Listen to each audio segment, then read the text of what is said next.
ಬೀದರ್ ಜಿಲ್ಲೆಯ ಬಾಲ್ಕಿಯಲ್ಲಿ ದಿನಾಂಕ 8/1/2023 ಜನಿಸಿದ್ದು BA LLB ಪದವೀಧರರಾಗಿದ್ದ ಶ್ರೀಯುತರು ಕೆಲ ಕಾಲ ವಕೀಲರಾಗಿ ಕಾರ್ಯನಿರ್ವಹಿಸಿದರು. ಶಾಂತಿವಂತ ಶಿಕ್ಷಣ ಸಂಸ್ಥೆ ಸ್ಥಾಪಿಸುವ ಮೂಲಕ ಗಡಿಭಾಗದ ಮಕ್ಕಳ ಶೈಕ್ಷಣಿಕ ಪ್ರಗತಿಗೆ ನಾಂದಿ ಹಾಡಿದ ಶ್ರೀಯುತರು ನೂತನ ಅನುಭವ ನಿರ್ಮಾಣ ಕಾರ್ಯದಲ್ಲಿ ತಮ್ಮನ್ನು ತೊಡಗಿಸಿಕೊಂಡು ಸ್ವತಃ ಕಲ್ಲು ಮಣ್ಣು ಹೊತ್ತು ಕಟ್ಟಡ ಕಾಮಗಾರಿಯನ್ನು ಪೂರ್ಣಗೊಳಿಸಿ ಸಹಕರಿಸಿದರು. ಬೀದರ್ನಲ್ಲಿ ನೆನೆಗುದ್ದಿಗೆ ಬಿದ್ದಿದ್ದ ಬೀದರ್ ಸಕ್ಕರೆ ಕಾರ್ಖಾನೆ ಮತ್ತು ಮಹಾತ್ಮ ಗಾಂಧಿ ಸಕ್ಕರೆ ಕಾರ್ಖಾನೆಯನ್ನು ಆರಂಭಿಸುವ ಮೂಲಕ ರೈತರಿಗೆ ನೆರವು ನೀಡಿದರು. 1946-47 ಅವಧಿಯಲ್ಲಿ ಸ್ವಾತಂತ್ರ್ಯ ಹೋರಾಟಕ್ಕೆ ಧುಮುಕಿದ ಶ್ರೀಯುತರು ನಂತರ ದಿನಗಳಲ್ಲಿ ಹೈದರಾಬಾದ್ ಕರ್ನಾಟಕ ವಿಮೋಚನೆಗಾಗಿ ವಿಜಯನ ಆಡಳಿತ ವ್ಯವಸ್ಥೆ ವಿರುದ್ಧ ಚಳವಳಿ ನಡೆಸಿ ಅಖಂಡ ಕರ್ನಾಟಕ ಉಳಿಯುವಲ್ಲಿ ಮಹತ್ತರ ಪಾತ್ರ ವಹಿಸುವ ಮೂಲಕ ಕರ್ನಾಟಕ ಏಕೀಕರಣ ನಿರ್ವಹಿಸಿದರು. 1953 ಬಾಲ್ಕಿ ಪುರಸಭೆಗೆ ಮೊದಲ ಚುನಾಯಿತ ಅಧ್ಯಕ್ಷರಾಗುವ ಮೂಲಕ ರಾಜ್ಯಕ್ಕೆ ಪ್ರವೇಶ ಶ್ರೀಯುತರು 1962ರಲ್ಲಿ ಬಾಲ್ಕಿ ವಿಧಾನಸಭಾ ಕ್ಷೇತ್ರದಿಂದ ಪ್ರಥಮ ಬಾರಿಗೆ ವಿಧಾನಸಭೆ ಪ್ರವೇಶಿಸಿ ನಂತರ 4ನೇ ಡಿಸೆಂಬರ್ಗೆ 6ನೇ ವಿಧಾನಸಭೆ ಹಾಗೂ 7ನೇ ವಿಧಾನಸಭೆಗೆ ಅದೇ ಕ್ಷೇತ್ರದಿಂದ ಪುನರ್ ಆಯ್ಕೆಗೊಂಡ ಒಟ್ಟು 4 ಬಾರಿ ವಿಧಾನ ಸದಸ್ಯ ಸೇವೆ ಸಲ್ಲಿಸಿದರು. 1988 ಮತ್ತು 1994 2 ಬಾರಿ ವಿಧಾನ ಸದಸ್ಯರಾಗಿ ಕಾರ್ಯನಿರ್ವಹಿಸಿದ ಶ್ರೀಯುತರು ಸಾರಿಗೆ ಸಚಿವರಾಗಿ ಕಾರ್ಯನಿರ್ವಹಿಸಿದರು. ಕನ್ನಡ ಶಿಕ್ಷಣ ಜನಪದ ದೀಕ್ಷೆ ಪಡೆದ ಶ್ರೀಯುತರು ಉರ್ದು, ಪಾರ್ಸಿ, ಮರಾಠಿ ಮತ್ತು ಇಂಗ್ಲಿಷ್ ಭಾಷೆಗಳ ಮೇಲೆ ಹಿಡಿತ ಹೊಂದಿದ್ದರು.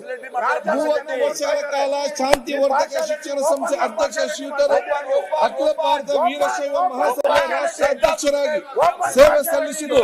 ಪ್ರಸ್ತುತ ಗೌರವಾಧ್ಯಕ್ಷರಾಗಿ ಸೇವೆ ಸಲ್ಲಿಸಿದ್ದರು. ಸುಮಾರು 6 ದಶಕಗಳ ಕಾಲ ರೈತ ಚಳವಳಿ, ಧಾರ್ಮಿಕ, ರಾಜಕೀಯ, ಶೈಕ್ಷಣಿಕ ಕ್ಷೇತ್ರ ಸೇರಿದಂತೆ ಸಮಾಜದ ವಿವಿಧ ರಂಗಗಳಲ್ಲಿ ತಮ್ಮನ್ನು ತೊಡಗಿಸಿದ ಶ್ರೀಯುತರು ರಾಜ್ಯಕ್ಕೆ ಅಪಾರ ಕೊಡುಗೆ ನೀಡಿದರು. ಸ್ವಾಸ್ಥಿಕ ಬದುಕು ರೂಢಿಸಿಕೊಂಡ ಮೃದು ಸ್ವಭಾವ ನೇರ ನಿಷ್ಠಾವಂತ ಸ್ಮರಣೆ ಮಾಡಿದ ವ್ಯಕ್ತಿಯಾಗಿದ್ದರು. ಬಸವಣ್ಣವರಂತೆ ಬದುಕಬೇಕು, ಸಂಕಷ್ಟ ಎದುರಾದಾಗ ಛತ್ರಪತಿ ಶಿವಾಜಿ ಮಹಾರಾಜರಂತೆ ಹೋರಾಟ ಮಾಡಬೇಕೆಂದು ಗಟ್ಟಿ ದನಿಯಲ್ಲಿ ಪ್ರತಿಪಾದಿಸಿದರು. ಶತಾಯುಷಿ ಸ್ವಾತಂತ್ರ್ಯ ಹೋರಾಟಗಾರರು ವೀರಶೈವ ಮಹಾಸಭಾದ ಧುರೀಣ ಹಿರಿಯ ಸಜ್ಜನ ರಾಜಕಾರಣ ಡಾಕ್ಟರ್ ಭೀಮಣ್ಣ ಖಂಡ್ರೆಯವರು ದಿನಾಂಕ 16/1/2026 ನಿಧನ ಹೊಂದಿರುತ್ತಾರೆ.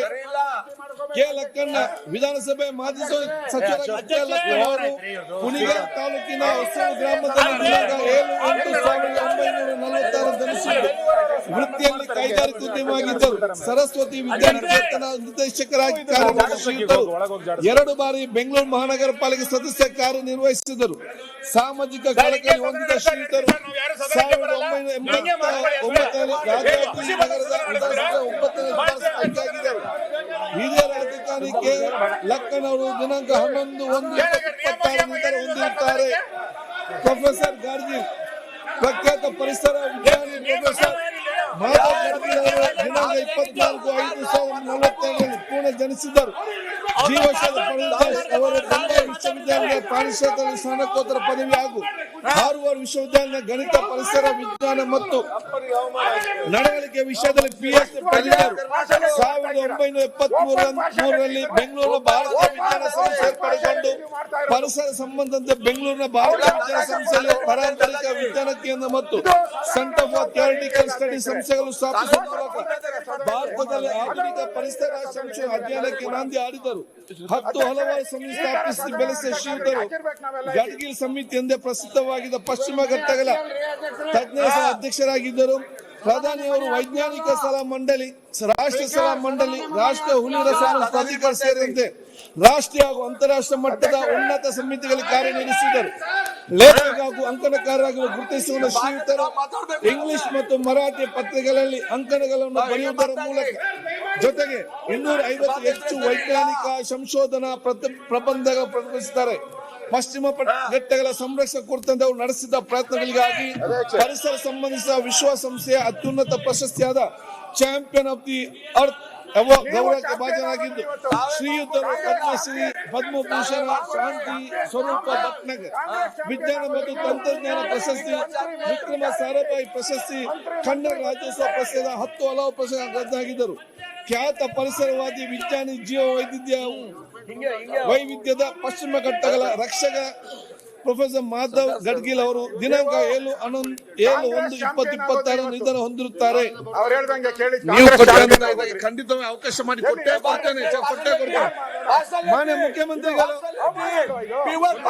ಇದು ಮುಗಿಲಿಕ್ಕೆ. ನೀವು ಸಣ್ಣ ಆಗ್ಬೇಕಲ್ವಾ, ಅದು ಒಂದು ಉತ್ತಮ ಆಹಾರದಿಂದ ಸಣ್ಣ ಆಗ್ಬೇಕಲ್ವಾ. ಪ್ರತಿದಿನ ನಮ್ಮ ಜೀನಿ ಸ್ಲಿಮ್ ನ ಯೂಸ್ ಮಾಡಿ ಯಾವುದೇ ಸೈಡ್ ಎಫೆಕ್ಟ್ ಇಲ್ದಂಗೆ ನೀವು ಸಣ್ಣ ಆಗ್ತೀರಾ.